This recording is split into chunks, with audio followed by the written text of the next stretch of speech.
We start with IMF agent Trevor Hannaway meeting his untimely demise at the hands of assassin Sabine Moreau. She's not just any ordinary assassin, she's got her sights set on selling top-secret nuclear launch codes to a mysterious man named Cobalt.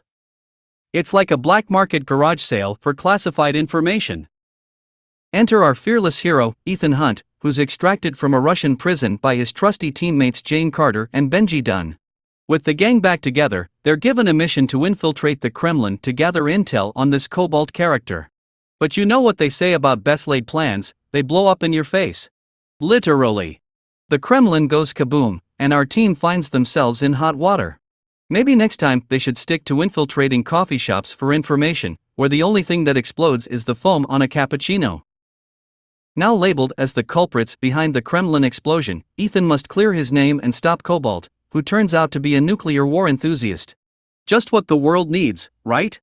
Alongside IMF analyst William Brandt and the late secretary, they embark on a mission to save the world from an all-out nuclear catastrophe. It's like playing a game of Russian roulette, except instead of bullets, there are radioactive launch codes involved. Yikes! The IMF is disavowed, and the team is left to navigate the treacherous waters of international espionage on their own. It's like being a rogue band of spy misfits, with no rules and a whole lot of gadgets. And speaking of gadgets, let's not forget the iconic scene where Ethan scales the Burj Khalifa, the tallest building in the world.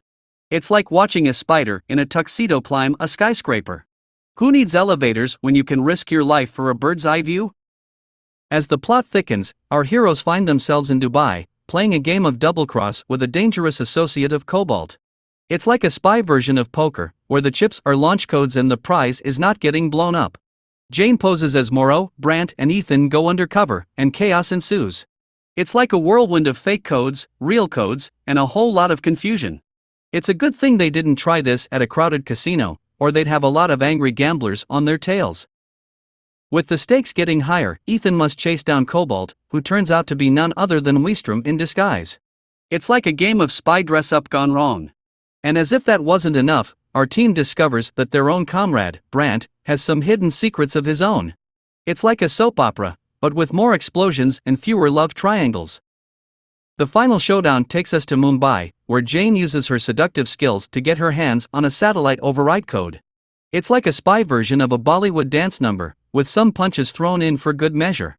Meanwhile, Ethan goes head-to-head with Cobalt, who takes a leap of faith, or rather, a leap of insanity, to evade capture. It's like watching a villain defy gravity while Ethan races against the clock to save the day. With the missile threat averted and the bad guys defeated, our heroes emerge triumphant. They even managed to clear their names and reveal the truth behind the Kremlin bombing. It's like a classic case of whoops, our bad. The IMF is exonerated, and Ethan receives a new mission, hinting at a shadowy organization called the Syndicate.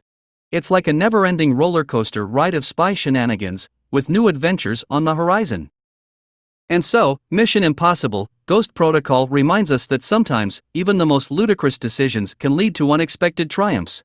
It's a hilarious whirlwind of explosions, gadgets, and questionable choices. So grab your popcorn and buckle up for the next wild ride with Ethan Hunt, the man who defies gravity and fashion trends in equal measure.